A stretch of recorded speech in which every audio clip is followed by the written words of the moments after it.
Hello, my name is Paul Douglas, and I'd like to welcome you to this podcast entitled Critical Thinking for Mormons. Over the next 52 weeks, I hope to present to you and discuss with you a number of key issues in critical thinking as they apply in Mormonism particularly. Also, I want to present to you fallacies that are often employed by the Church of Jesus Christ of Latter-day Saints, its leaders and members.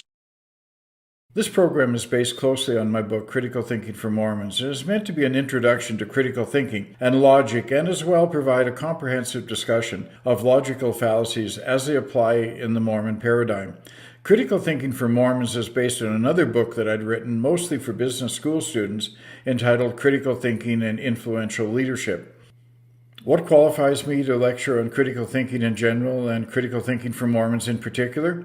After all, the study of logic, truth, and reason is largely the domain of philosophy, and my background is anything but that. My education and experiences in business administration, management consulting, and teaching. Well, as a young man, I wanted to pursue a career in academia, ideally teaching in a business school at a large university. And with this goal in mind, I completed the requisite degrees, returning to my alma mater, the University of Alberta, where I had previously acquired my 4-year bachelor's degree in business administration, as well as my MBA and PhD, to teach in the Faculty of Business. But as fate would have it, while moonlighting as a management consultant to supplement my meager salary, I discovered my real passion, teaching leadership, critical thinking, and decision-making to managers and other leaders and administrative professionals. Coming to this realization, I left the university to establish my own little consulting firm, much to the chagrin, I must say, of my parents and many of my friends who thought I was mad to leave the security of a faculty position at a major university to become a consultant. I mean, after all, everybody calls themselves a consultant. And though I had degrees in business administration, this represented, at least in their eyes, if nothing else, a certain drop in prestige. Nevertheless, I was determined to pursue this goal and wanted to provide the highest level of professional, useful, and ethical advice that I could to the unsuspecting public. Therefore, I took another couple of years to obtain the Certified Management Consulting qualification, and then I was off. Over the next 40 years, I built my one-man firm into a multinational certified management consulting practice with offices in the United States, Canada, and the United Kingdom, and sales in excess of $100 million. During that time, I had the opportunity to consult with and lecture on leadership, critical thinking, and other topics to tens of thousands of individuals in business, government, and education. My client list includes more than 100 of the largest corporations in America, as well as scores of governments and universities. This career allowed me to view up close and personal, highly effective, but more often than not, failed leadership at the highest levels of both public and private organizations. In both cases, largely a result, incidentally, of critical thinking and decision-making skills or the lack thereof. I also witnessed every logical fallacy in the book being played out in the real world. As far as my church creds go, my history in the Mormon church is really quite typical. My parents joined the church in Ireland shortly before emigrating to Canada. I grew up in the church, went to seminary, was a Boy Scout, married in the Salt Lake Temple, raised 5 kids in the church, and held a number of ward and state callings. Like many, I bought into the BE perfect notion. Get an education, work hard, build a business, accept all your callings, be a good father, be a good husband, read your scriptures, follow the prophet, and of course pay your tithing. As I look back on it now, I realize that while I spent a lifetime teaching others how to make logical decisions, rational decisions, better decisions, I was so busy trying to juggle it all, I never had time to apply my particular set of skills to the Mormon church. Faith is important. At its core is the expectation of good things to come. It goes beyond hope. Hope lives in the mind. Faith resides in the heart. It involves accepting that which we cannot establish as true through the exercise of our naturally endowed human cognitive facilities. As Kant famously said, I found it necessary to deny knowledge to make room for faith. But God has given us a mind so that we might come to know what is true and what is not. St. Paul tells us in 1 Thessalonians, prove all things and hold fast to that which is true. In Isaiah, the Lord pleads with us to come now and let's reason together. The British philosopher Austin Farr noted that rational argument does not create belief, but it maintains a climate in which belief may flourish. In a similar vein, Professor J.P. Moreland, the distinguished American philosopher and theologian, said, faith involves trusting what we have reason to believe is true. I feel that a belief in a higher power and reason are not mutually exclusive. Humble reasoning is a vital and reliable mechanism for obtaining religious knowledge and theological truth. Religious beliefs acquired through reason as well as faith are more likely to be accurate and enduring. Certainly, a critical examination of one's core beliefs can be difficult, troubling, and painful. Ignorance, as they say, really can be bliss. I've suffered, as only those of you who have gone through a Mormon faith crisis can understand, as I came to the realization after years of research, study, and prayerful searching that Mormonism is not what I once believed that it was. I wish it were otherwise, but sadly wishful thinking and emotional conference talks can't make it so. Having said that, let me hasten to say that critical thinking and the possession of a strong faith or spirituality are not inherently incompatible. It's not a matter of faith or science, or as sadly too many disillusioned Latter-day Saints come to believe, Mormonism or nothing. I've applied largely the same critical thinking and analysis to Christianity, its origins, its long history, and of course the life and ministry of Jesus Christ, that I had to Mormonism, and I've found that there is truth there. Truth I've acquired through reason as well as faith. So I think it's crucial, regardless of the discomfort and even the heartache it brings, to have the courage to seek a reality based not on wishful thinking, emotion, or the proverbial burning in the bosom, but on something more. Mormons, more than most other groups, with the possible exception of Islamic fundamentalists, have been so indoctrinated in their belief structure that most will never allow facts or truth to pierce their cognitive armor. Even in this internet age, where unvarnished truth can be pursued and uncovered, the dissonance they fear is just too great. But to me, there's great wisdom found in the words of Edward Abbey, rather a cruel truth than a comfortable delusion. If you're at a crossroads, if you have doubts, if your shelf is beginning to sag, to parallel the words of John Lennon, why not give critical thinking a chance? I believe that I'll show in this series that what most Mormons call belief is often merely deference to authority and referential influence and emotion, forming not only their religious beliefs, but to the meaning of those beliefs as well. The philosopher Neil Van Leeuwen called these cognitive errors credences. They're things that we feel we should accept. In short, many religious narratives are accepted without altogether being understood by those who hold them. The sociologist Alan Wolfe observed that many evangelical believers are hard-pressed to explain exactly what, doctrinally speaking, their faith is.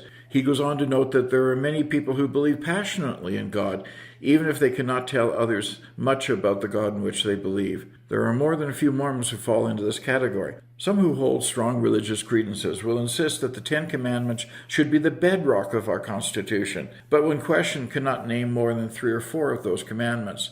These credences have been learned. Their narratives have been absorbed from the testimony of others, parents, peers, Sunday school teachers, and general authorities.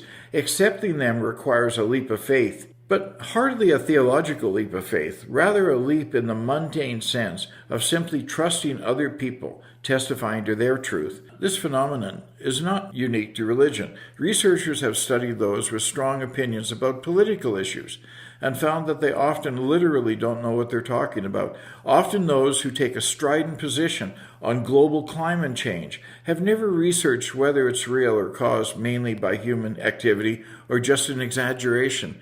They oppose cap and trade when they don't even have a clue what cap and trade is. Similarly, some people who firmly believe that COVID-19 vaccines will destroy their children's brains have never taken the time to search out the facts.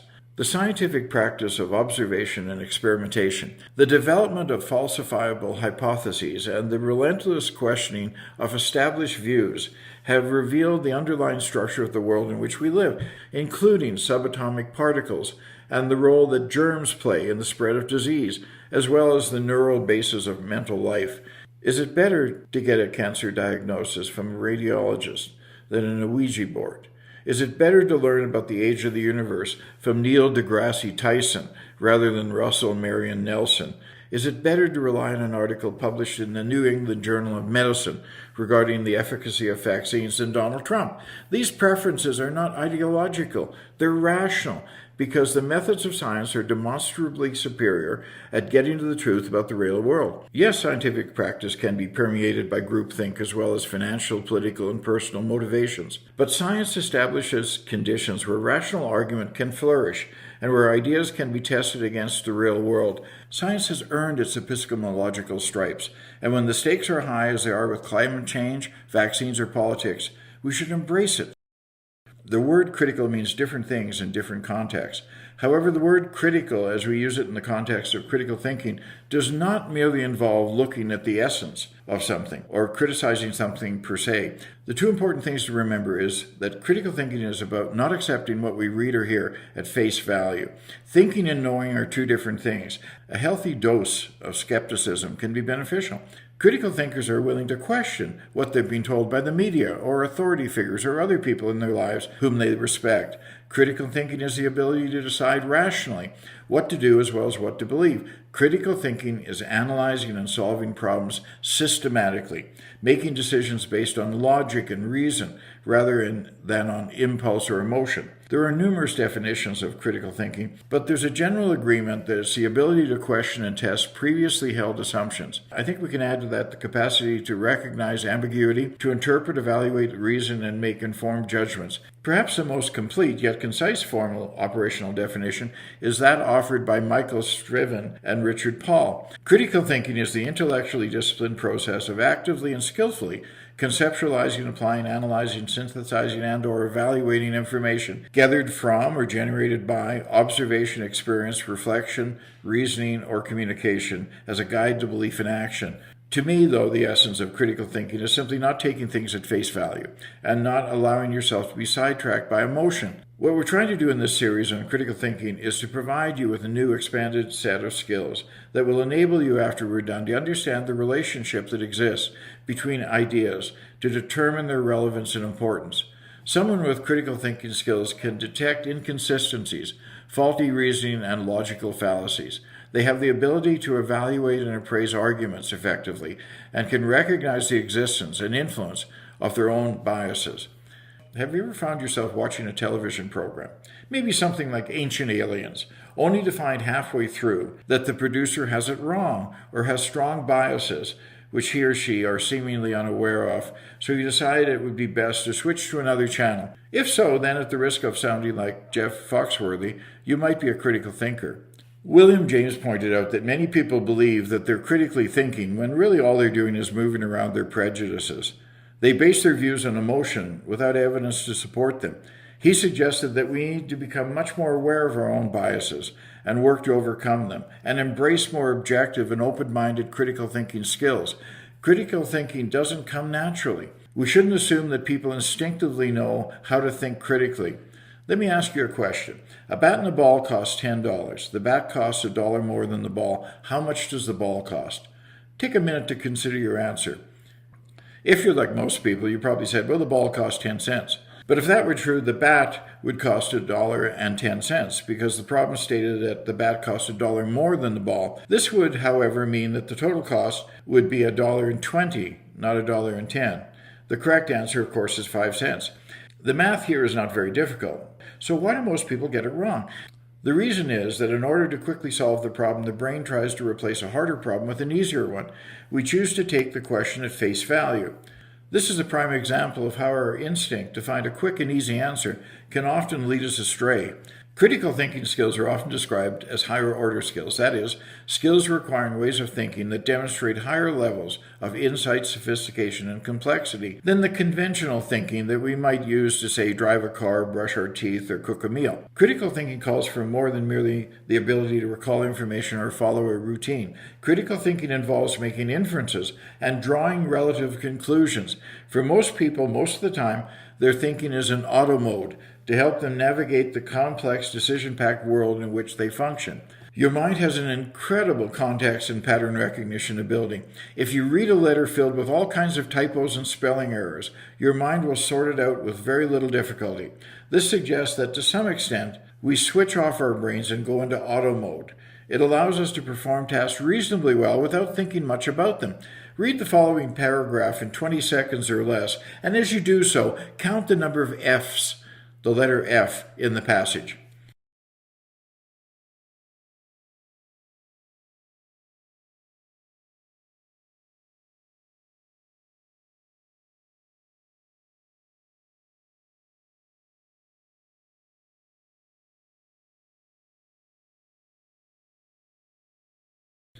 How many F's did you find?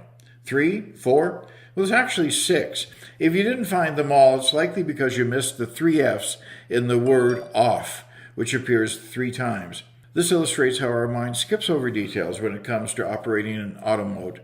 There are many times when this tendency will result in our unconscious distortion of information or simply missing significant anomalies. Automatic thinking enables us to make quick decisions and function more efficiently in life. Much of our thinking is automatic. It helps us deal with our experience and surroundings without having to focus our full concentration on every little thing individually. Automatic thinking enables us to make quick decisions and function more efficiently in life. Much of our thinking is automatic. It helps us deal with our experiences and surroundings without having to focus our full concentration on every little thing individually. Sometimes that would be exhausting, even overwhelming.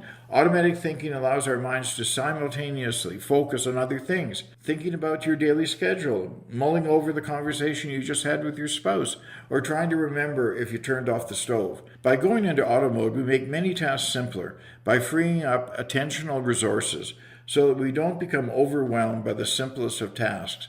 But auto mode can also make people more prone to mistakes. Driving and walking are examples of actions that become automatic. When you sit down behind the wheel of your car in the morning, you don't have to think, okay, first I'm going to put the car in reverse, next I'm going to check the mirror, then I'm going to push on the accelerator and back out of the driveway. Likewise, when you walk, you don't consciously think about every movement or remind yourself to keep putting one foot in front of the other. The behavior is so overlearned and overpracticed that it simply becomes second nature. Nobel Prize winner Daniel Kahneman suggests that this tendency to favor automatic, non-critical thinking is actually hardwired. It's part of our nature and largely adaptive. He suggests that throughout history, our survival as a species depended upon it. When a hungry saber-toothed tiger is chasing you, you don't have time to ponder and evaluate your best escape options. You simply run as fast as you can and climb the first tree that you come upon. You don't have time to stop, scour the landscape, identify the tallest tree, at least the one with the right array of branches that would facilitate climbing. In short, you don't analyze anything, you simply react. Yes, manual or reasoned thinking can be slow, and sometimes it can be faulty, biased, and susceptible to false conclusions. But since it's not primarily based on the primitive reactive part of our brain, it can help us overcome the deficiencies that automatic thinking can produce. Critical or reasoned thinking engages a different part of the brain and requires more deliberate, conscious mental effort. Our brains consume more energy than any other part of our body, any other organ, nearly 20%, even though our brain generally accounts for about 2% of our total body mass. We naturally try to conserve energy whenever we can. Therefore, we often rely on old familiar patterns when it comes to making decisions or forming judgments. We are, at least in this respect, what President Russell Nelson has recently called lazy learners. What we're talking about here is the Gestalt principle of closure, which indicates that our minds are able to derive meaning from pictures or objects that are not fully formed. For example, can you read this sentence? I'm sure you can, even though 25% of the letters are missing. Here's another example. Can you see the inverted triangle?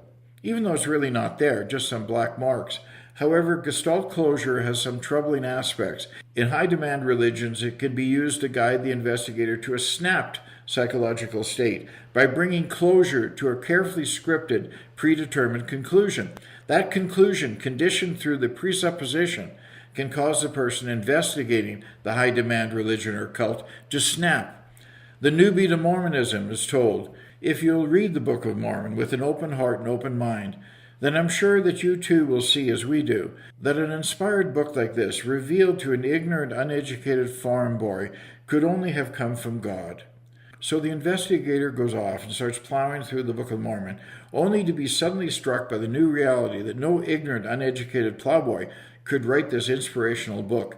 It must have come from God. This in spite of the fact that others who have just read the book without any Mormon preparation or conditioning think that it's poorly written, incredible, absurd, and boring. Chloroform in print, as Mark Twain famously said. There are times when unconsciously we'll distort information or miss significant anomalies, or even worse, fall victim to cunning ploys. Critical thinking is manual, not automatic thinking. Critical thinking is the opposite of automatic thinking. It's conscious, it's purposeful, it's mindful. Charles Sanders Peirce, a 19th century American philosopher, identified three types of thinkers: sticklers, followers, and system builders. Sticklers. These individuals cling tightly to their beliefs, regardless of new and mounting evidence that may assail or refute them. Sticklers are only interested in information, data, or opinions that can support their existing beliefs, and ignore or dismiss outright ideas or facts that stand in opposition to them. We'll be talking about the confirmation bias fallacy later on in this series, but briefly, this logical fallacy results from the direct influence of desire and belief. It occurs when someone has such a strong desire that a particular idea, belief, or concept is valid that they will inevitably end up believing that it is in fact true, often in spite of overwhelming evidence to the contrary. While they'll never admit it and often don't see it, they're motivated by wishful thinking. This error leads the individual to stop gathering or honestly evaluating information that doesn't confirm their beliefs or prejudices, the ones that they wish to be true. Once they've formed this view, they embrace only that information that confirms their belief, while ignoring or rejecting anything, and often anyone, that casts doubt on it. Human beings don't believe what they see what they believe. Francis Bacon said that the human understanding, when it once adopts an opinion, draws all things else in support and agreement. With an assumption that the Book of Abraham and the Book of Mormon and anything else excuse me, that we get from the restored gospel is true. Therefore, any evidence I find, I will try and fit into that paradigm. I don't feel that I need to defend that paradigm. I feel that I want to understand the evidence that I find within that paradigm, because to me it's a given that it's true. There are others who will assume that it's not true, and on these points we'll just have to agree to disagree, but we will understand one another better when we understand how our beginning assumptions color the way we filter all of the evidence. Followers. These thinkers happily base their beliefs on what authority figures tell them. Absent any authority, they'll go along with what they think the majority of people agree upon. They rarely question the wisdom of experts or the consensus, accepting those opinions blindly as being truthful. Followers are unlikely to generate their own ideas and opinions, and can easily be persuaded to join a dangerous leader. About 2 years ago, my husband got laid off from his job after being on the job for 10 years. It was kind of a scary thing, but one thing that we knew was we were okay, because we had followed the counsel of the prophet and we had gotten ourselves debt-free, and we had up a great food storage, and so we didn't have any fear. The prophet for our day is not only for the church, it's for the whole world. And I believe that God speaks to him, and he in turn speaks to us and let us know the mind and the will of God. System builders. These thinkers are willing to accept new information, providing it fits within the general understanding and framework that they already have. Nevertheless, some system builders are able to overcome their reluctance and embrace new information that shakes their world. Clearly, of the three, these thinkers respond best to rational argumentation. It's also worth mentioning as well that we may vacillate between these three aforementioned thinking types at different times and in different environments. As I've already mentioned, for much of my life, I successfully compartmentalized my work life from my religious life. Clearly, of the three thinking types, system builders respond best to rational argumentation. Just held my tongue about things that did not immediately involve what I was, and that was a historian of Mormon history. And otherwise, I kept all of my reservations to myself and didn't even confide them to very many of my liberal friends, particularly the ERA issue. I just didn't express my opposition to what was going on. And my excommunication relieved me of that obligation. I no longer had to defend the church as a, quote, loyal member. I no longer had to remain silent about things I absolutely thought were reprehensible.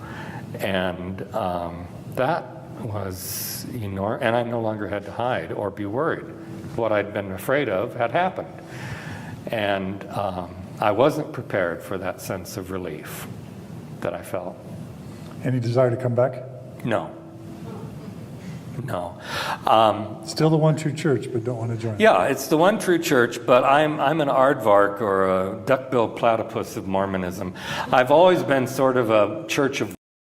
We can also gain additional insight by examining the characteristics of distinctly accomplished thinkers such as Stephen Hawking, or Thomas Edison, Friedrich Nietzsche, Albert Einstein, Marie Curie, or Sigmund Freud, just to mention a handful of critical thinkers who have shaped our modern world. But what, if anything, do they have in common? I would suggest that the following 5 characteristics seem to appear most often when we examine critical thinkers. 1. Curiosity. 2. Introspection. 3. Critical thinking. 4. Analytical thinking. And 5. Empathy and humility. Critical thinkers are typically curious and reflective people. They look below the surface, often leading to novel insights. Albert Einstein once humbly declared, "I have no special talent, I'm just passionately curious." In a Harvard Business Review article entitled "Why Curiosity Matters," Francisca Gino writes, "The impulse to seek new information and experiences and explore novel possibilities is a basic human attribute." She goes on to say, "When our curiosity is triggered, we think more deeply and rationally about decisions and come up with more creative solutions." I can't say that the Mormon Church altogether opposes critical thinking, but I would say that it values unquestioning obedience over curiosity. This view is well illustrated in the following excerpt from an editorial that appeared in the Church News reporting the Church Conference of April 7th, 1895, in which Wilfred Woodruff stood up and said with annoyance, "Cease troubling yourselves about who God is, who Adam is, who Christ is, who Jehovah is. For goodness sake, let these things alone." Nevertheless, there are myriad examples of church leaders giving at least lip service to a solid commitment to an unencumbered search for truth. But is this what the church really believes? Ask Jeremy Runnels or John DeLynn. Ask Sam Young or Fawn Brody or Kate Kelly or Michael Quinn or Simon Southerington or Paul Toscano or thousands of others how accepting the Mormon Church is to those who question. I think that Elder Hugo Montoya of the 70 is more reflective of the vapid mindset the brethren want their followers to cultivate. Montoya says that doubt can originate from so-called friends who are asking hurtful questions. It can be exacerbated by internet information that is taken out of context. Most of all, though, he goes on to say, it happens when we don't close our ears sufficiently to the father of lies and his sinister purposes. The best thing to do, he says, is simply to erase all doubt from our minds. Homenda Montoya, demon respido, give me a break. Really, just put it out of your mind. Don't think, don't read, don't search for truth and knowledge. If the church has nothing to fear, should not questioning, critical thinking, and yes, even doubt be tolerated, not discouraged or punished as it is now? The Mormon Church has a long history of secrecy, deception, and subterfuge.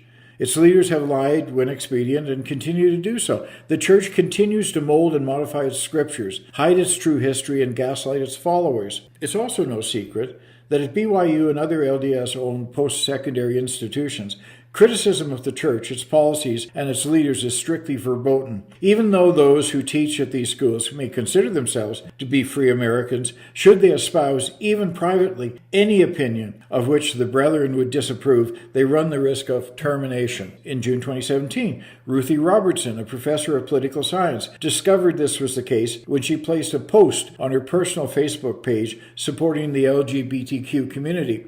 BYU demanded she retract her comments, and when she refused, she was summarily dismissed.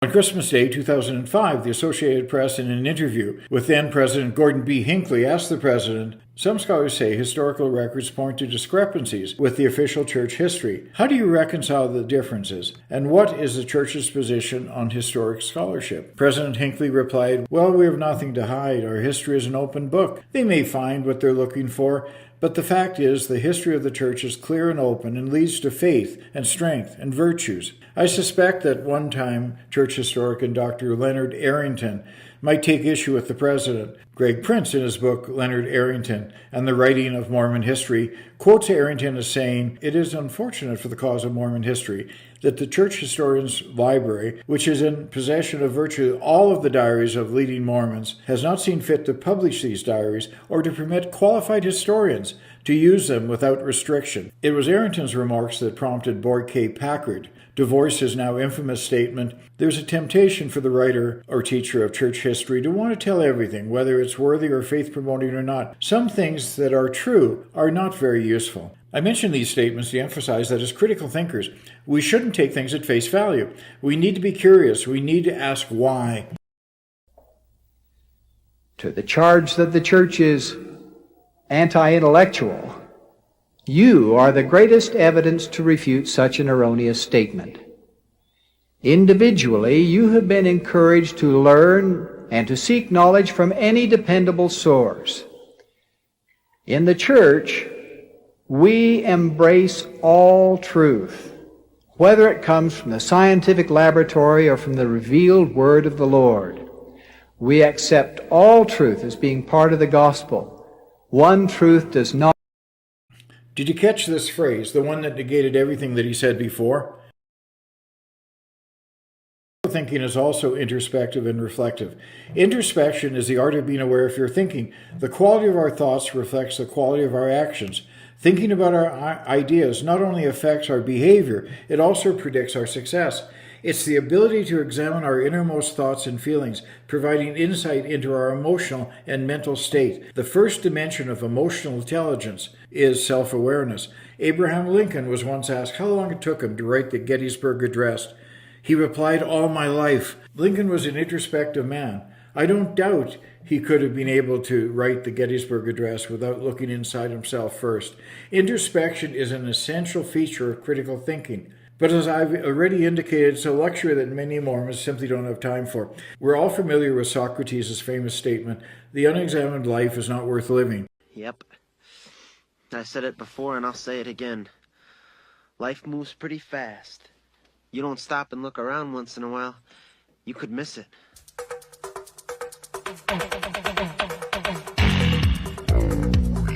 Capable critical thinkers are also commonly creative thinkers. They reject standardized formats for problem solving, choosing instead to think outside the box.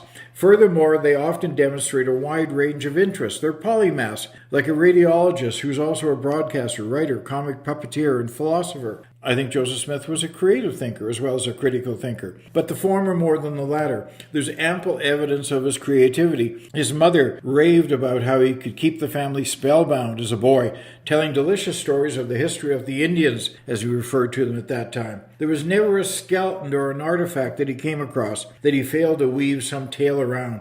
The Book of Abraham papyrus, Zelph, the Kinderhook plates. But I think he was also a critical thinker. That's why he made so many revisions and rewrites to his writings and revelations. He never stopped thinking about or reconstructing his gospel. The difference between critical thinking and creative thinking is that creative thinking is related to the generation of ideas, whereas critical thinking is associated with the analysis and evaluation of those ideas.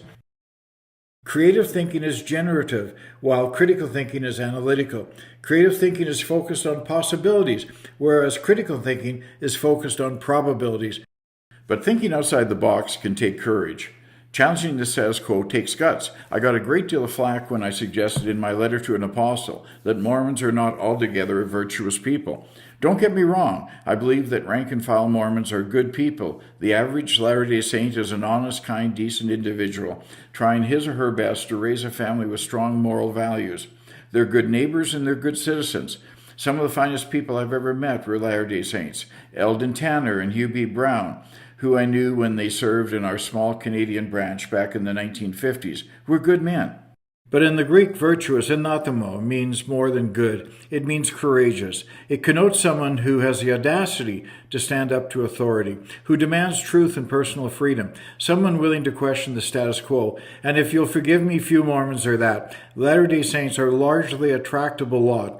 Too often obedience has replaced critical thinking, and conformity has replaced courage. Perhaps this is why during the civil rights movement of the 1960s, when men and women of goodwill in this country were marching with Dr. Martin Luther King Jr., seeking equal rights for all of God's children, when we saw Catholics, Protestants, Jews, even human secularists display the courage to speak up, we didn't hear from Mormons. Rather, they bowed to their leaders, who continued to preach discriminatory, racist Mormon doctrines and hateful policies harming persons of color.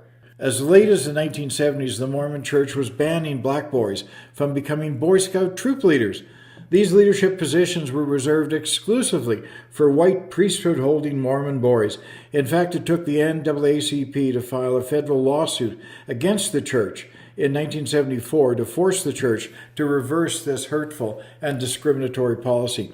Indeed, in 1966, the NAACP issued a statement criticizing the LDS Church, saying that the church maintained a rigid and continuous segregation stand, and I'm quoting here, that the church had made no effort to counteract its widespread discriminatory practices in education, in housing, in employment, or in other areas of life. Is it not deeply troubling that Ezra Taft Benson, later to become the president of the Mormon Church, was one of the country's most strident voices opposing the national crusade for African American civil rights? In 1965 and in 1967, Benson stated in televised sermons from Temple Square that the so-called civil rights movement, as he referred to it, was a communist program for revolution in America. Benson's rhetoric intensified after, despite his best efforts, the Federal Civil Rights Act was ratified. Benson wrote the foreword for a race-hate book entitled The Black Hammer, a study of black power, red influence, and white alternatives. The cover of this vile little book shows a thick-lipped, low-browed, decapitated, bleeding head of an African-American man superimposed upon the symbol of communism, the hammer and sickle. Yes, the church's apologists will excuse Benson's racist sentiments, as well as those of Brigham Young, as just a product of their time. But I find it hard to accept that a character like Ezra Taft Benson was supposedly God's spokesman on earth. Certainly not all Mormons in the 1960s shared the church's racist mindset. In a piece entitled George Romney and the Delbert Stapley Letter, my friend Jonathan Streeter well encapsulates and illustrates the gulf that existed between the thinking of the Mormon leadership and the hearts and minds of American people, including many progressive Mormons. Perhaps not all of my listeners or viewers know that Mitt Romney was not the first Romney to carve out a notable place in American politics.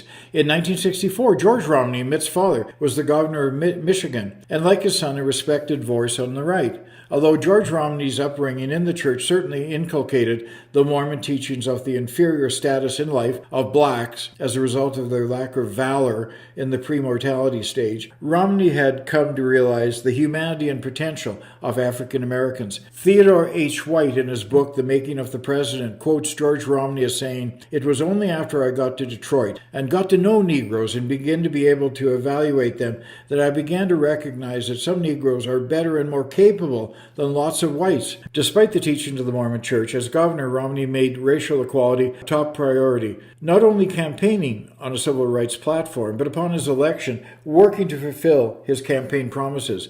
In his first State of the State address, he declared that Michigan's most urgent human rights problem is racial discrimination in housing, in public accommodations, education, administration of justice, and in employment. George Romney also helped create Michigan's first Civil Rights Commission and appointed a black man as a special advisor on minority relations. Romney also appointed an African American as the vice chairman of the state's Republican Party. In short, George Romney not only talked the talk, he also walked the walk when it came to overcoming systemic racism. It was after hearing Romney speak in support of the Civil Rights Bill of 1964 that church leaders finally attempted to rein in George, who was unquestionably the most powerful Mormon in U.S. politics. On the 23rd of January 1964, Mormon apostle Delbert Stapley, in a letter to Romney, reminded him of several aspects of LDS theology and doctrine regarding the Negro. I won't bore you with Stapley's entire condescending letter, which not only lectures Romney, but also gives him a number of reading assignments. But in his letter, Stapley justifies the church's racism, quoting Joseph Smith and other past Mormon leaders, and issues Romney with a stern warning that if he continues down the path that he's entered on, his future may be just as unhappy as Lincoln, McKinley, and Kennedy. When I reflect upon the prophet's statements and remember what happened to three of our nation's presidents who were very active in the Negro cause, I'm sobered by their demise. They went contrary to the teachings of the prophet Joseph Smith, unwittingly, no doubt, but nevertheless the prophecy of Joseph Smith. Those who are determined to pursue a course which shows an opposition and a feverish relentlessness against the decrees of the Lord will learn, when perhaps it's too late for their own good, that God can do his own work without the aid of those who are not dictated by his counsel. He concludes his cheery letter with Joseph Smith's suggestion that we should buy up all the Negro slaves and transport them back to Africa from whence they came, send them back to where they came from. In 1978, as we all are aware, President Spencer W. Kimball, shortly after meeting with U.S. President Jimmy Carter, announced that he had received a revelation reversing the priesthood ban on African Americans. On the question of blacks in the priesthood, most of the church's apologists deny that the visit with President Carter had anything to do with his timely revelation. Some even claim that President Carter never even broached the subject. This is simply not true. I asked President Carter directly that question. His reply to me was, "Paul, we never threatened them, but I expressed my opinion to the LDS leaders." I think this Mormon mindset, obedience over independent thought, is also why during the Second World War, not only did German Mormons go along to get along with the Nazis, but as David C. Nelson commented in his book Moroni and the Swastika, Mormons were not just tolerant of Hitler, they were downright enthusiastic. The best critical thinkers are also analytical thinkers, and vice versa. The ability to analyze data is essential. Analyzing information means to deconstruct that information to its parts and evaluate how well those parts function both separately as well as together. The fifth feature of the critical thinker is humility. While on the surface having humility and empathy and compassion may seem almost deleterious to critical thinking, after all, emotion and sentimentality can skew our perception of a given situation. Without humility, however, and our ability to put ourselves in the shoes of others, we might view all information and situations from the viewpoint of cold, heartless scientific fact and data. Good critical thinkers take into account the human element. Not everything is about data, information, and outcomes. It's also about people. Critical thinkers are humble while searching for truth, enabling them to learn new things without their ego fighting against them. Those with humility are aware of their flaws as well as their strengths. An important element in critical thinking as it demonstrates a willingness to stretch and open one's mind. One of the greatest constructs to impact American industry that came along during my career as a management consultant is emotional intelligence. One of the essential building blocks of EQ is self-awareness. For decades, I used Joe Harry's window at leadership development seminars as a tool for illustrating the importance of self-awareness and to improve communication and team building. Joe Harry's window was devised by two American psychologists, Joseph Luft and Harry Ingham, both at the University of California, Los Angeles. The name Joe Harry's window comes, of course, from a combination of their first two names, Joe and Harry. In a nutshell, the four Joe Harry's windows are called regions or quadrants. Each one of these quadrants represents information, feelings, motivations, etc., that are either known or unknown to the individual, and whether the same information is known or unknown to other people. The four quadrants in this model are illustrated on this chart. Quadrant 1 is the public you. It's the you that everybody knows and loves. It's the behavior and skills that are, of course, reflective of your attitude, feelings, and motivations. But it's not the only you. We all wear masks for various reasons, Mormons more than many. As Mormons, we're under the obligation to be a good example, so others will join the church. Our authenticity is to some degree sacrificed on the altar of being a good example. This results in us making the church look good through faking happiness, faking righteousness, faking competency, faking joy, and faking a happy marriage. Is it any wonder that antidepressant use is so high in Utah? Joseph Smith preached that happiness is the object and design of our existence, and will be the end thereof if we pursue the path that leads to it. And this path is virtue, uprightness, faithfulness, holiness, and keeping all the commandments of God. So if I'm not happy, then I'm not living all the commandments, or I'm not virtuous or faithful, let alone holy. Authenticity is not valued in Mormonism. I can think of numerous examples of inauthenticity practiced by Gordon B. Hinckley, or Jeffrey Holland, or John Taylor, or many, many others. Quadrant 2 is made up of those things that are known to us but not known to other people. And I'm not just thinking about the skeletons in our closets, and there may be some of those, but the things that we never share with other people, and I don't care how intimate the relationship is that you're in with another person. They'll never know you as well as you know you. Quadrant 3 is made up of those things that are known to other people but not known to us. Again, none of us see ourselves exactly as others see us. Robbie Burns, the great bard, used to say, the gift of Gia is to see ourselves as others see us.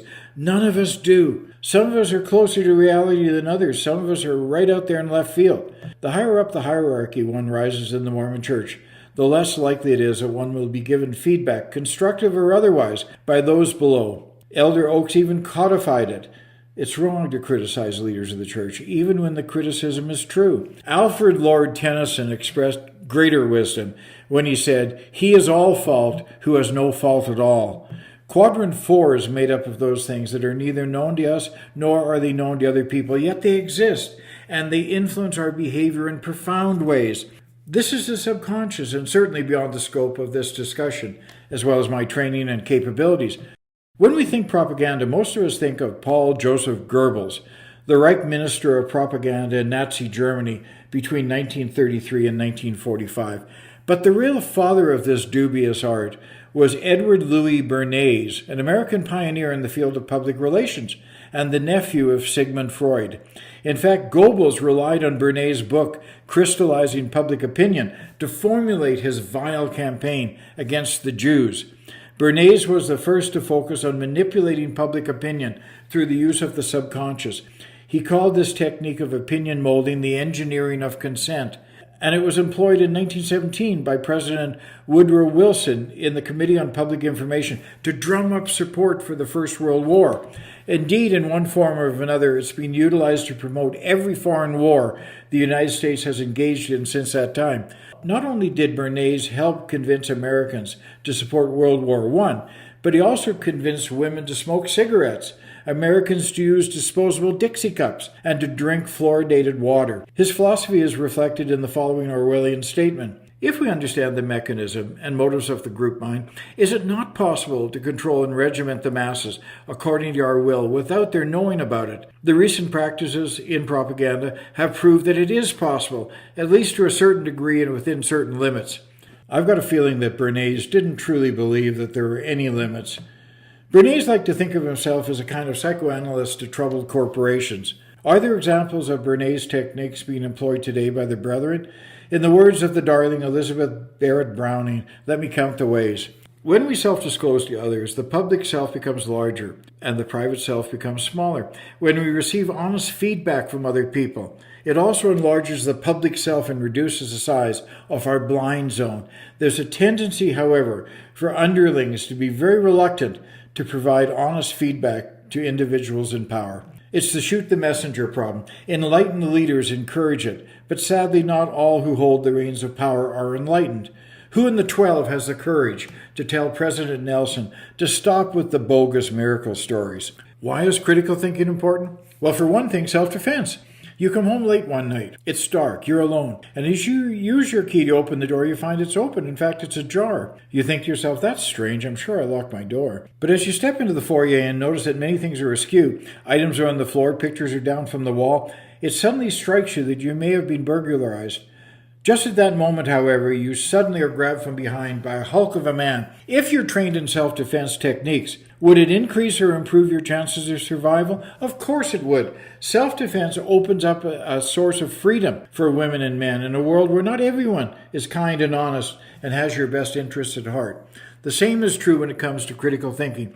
And while the antagonists in this arena may not want to physically harm you, they want you to believe what they believe, value what they value, and do what they want you to do. Well, who are these people? Pretty much everybody that you'll come in contact with.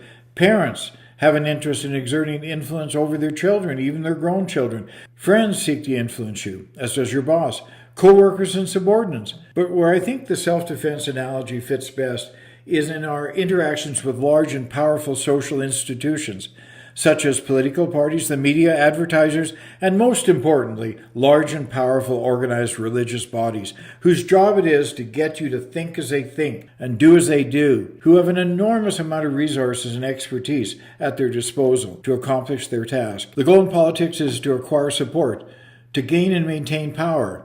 In the field of advertising, the goal is to sell products and services. And while in the case of high-demand religious organizations of the corporate ilk, Mormonism and Scientology perhaps being the best two examples, the stated goal may be to save souls or change hearts and minds and encourage good works, but the real purpose, in the organizational bureaucratic sense, is to recruit and maintain membership, followers, so they can acquire their time, their talents, and their fortunes. I'm not suggesting that there aren't good people in politics or business or advertising or religion who sincerely want to serve the needs of other people. The point is, however, that these institutions themselves often care little about what matters to their constituencies. What they value, what's meaningful to them, is anything that maintains their viability. These powerful organizations have a logic and a dynamic all their own. But here's the rub. By knowing which buttons to push, these manipulative gods of influence can effectively get us to believe something or do something that is altogether irrational and illogical. This is the primary reason why we need to enhance our critical thinking skills, self-preservation. The primary tool manipulators use is emotion. Human beings are emotional creatures as well as thinking ones. The Greek philosophers realized that people can sometimes be persuaded by the force of feelings and emotions alone. This approach is called pathos. We're guided and controlled by our emotions, as exemplified by the fight-or-flight response. Our everyday habits, our routines, rituals, attitudes, and perceptions are all influenced by our emotions, so much so that we don't even realize sometimes when we're being programmed by them. When we become overwhelmed by an emotion, it seems to take over our perception and awareness of life at that moment. The present moment experience is seen through the lens of emotion. If we're overwhelmed by joy or happiness or sadness or fear or love or lust or any other emotion, we're hard-pressed to think or feel anything else. We're feeling and sensing organisms. Our mind is rationalizing what our brain has already sensed. Well, this concludes today's broadcast. This is Paul Douglas inviting you to tune in next week for another edition of Critical Thinking for Mormons.